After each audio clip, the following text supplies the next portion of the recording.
Namasté, je suis Sandrine Muller-Boire, je suis guérisseuse. Suite d'une série de vidéos sur le pardon, aujourd'hui, qu'est-ce qui se passe quand une situation n'a pas été réglée, quand le pardon n'a pas été dit, formulé entre vous et quelqu'un qui est décédé? Alors, j'en parle notamment dans mon livre L'énergie de l'invisible, où je raconte en fait l'histoire suivante. C'est l'histoire d'une personne qui est venue me voir en soins à la base parce qu'elle avait des décharges électriques horribles. Et elle avait constaté une chose, le seul moment où elle n'avait pas de décharge électrique, c'était quand elle était chez ses amis à la campagne. Et normalement, quand quelqu'un est décédé, que c'est une âme errante, on va dire, alors j'ai tout un truc sur le bas astral et les âmes errantes, si vous ne savez pas ce que c'est. En tout cas, quand une personne décédée n'est pas partie là-haut, elle devient une âme errante. Et quand quelqu'un a une âme errante qui la colle, en général, je le sens.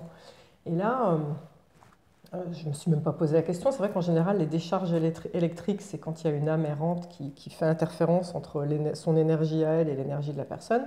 Là, je sentais rien. Donc sur le moment, j'ai pas tilté.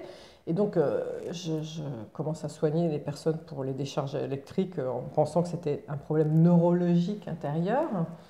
Et puis, dans la conversation, en fait, elle me parle de son mari décédé et elle m'explique à quel point il y a des phénomènes bizarres, plus ou moins paranormaux chez elle.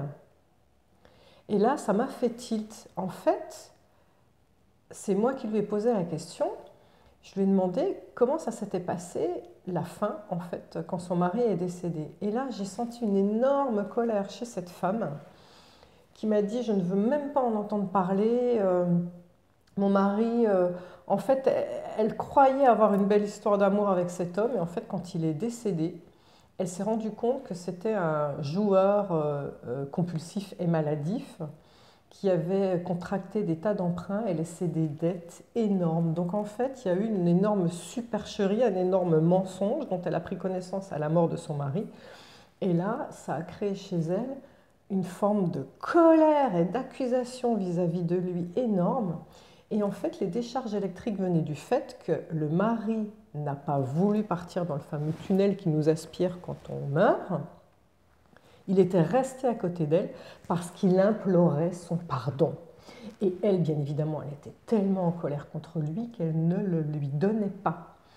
Donc, je lui ai expliqué ça. Je lui ai expliqué que, en fait, donc je vous l'explique à vous aussi de manière générale, quand une personne est décédée et qu'il y a eu des choses qui se sont passées entre vous, qui se sont mal passées et que vous n'avez pas réussi de votre vivant à tous les deux à vous expliquer et à vous pardonner, il est primordial de le faire même quand la personne est décédée.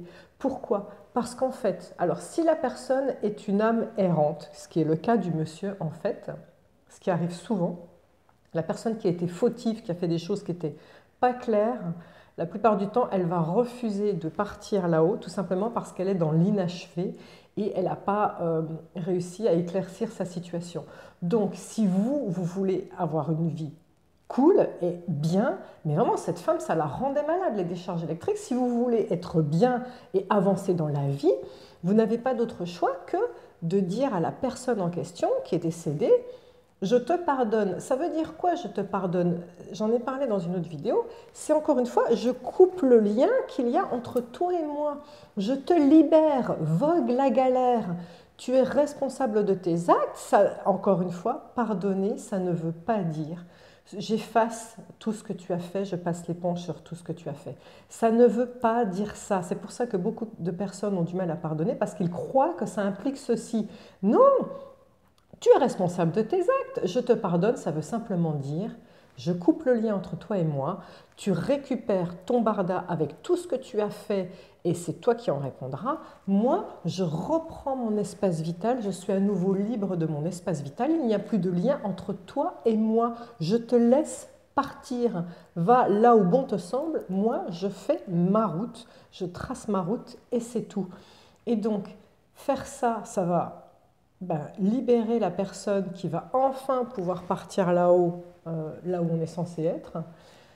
Et puis pour les défunts qui sont déjà partis là-haut et qui ne sont pas dans ce cas de figure d'âme errante, sachez quand même que quand on est dans l'au-delà, peu importe comment ça s'appelle, il y a différents paliers.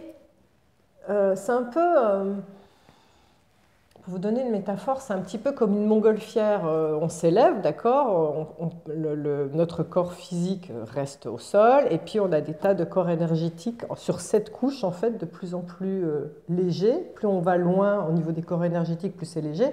Et donc notre corps énergétique, quand on meurt, il se sépare de couches les unes après les autres pour ne garder plus qu'on va dire la substantifique moelle qui est votre âme qui est là-haut dans des sphères on va dire de vibrations très élevées. Mais là-dedans, il y a des paliers. C'est un peu comme la montgolfière. Et bien, la montgolfière, si elle est trop lestée, elle va être dans le ciel, ok, mais à un certain palier. Et puis, le fait de pardonner, ça va lui ôter un peu des points. Elle va pouvoir partir encore plus haut, et plus on est haut, plus on est dans l'amour, plus on est dans des sphères où on peut évoluer et se sentir de mieux en mieux en fait. Je ne sais pas si ça vous a parlé, mais ces histoires de strates, mais c'est ce qui s'en rapproche le plus, en tout cas au niveau comme comparaison que je peux faire. Merci de m'avoir écouté. Suite des vidéos sur le pardon à venir au niveau du karma. Qu'est-ce que ça implique au niveau karmique? Namasté.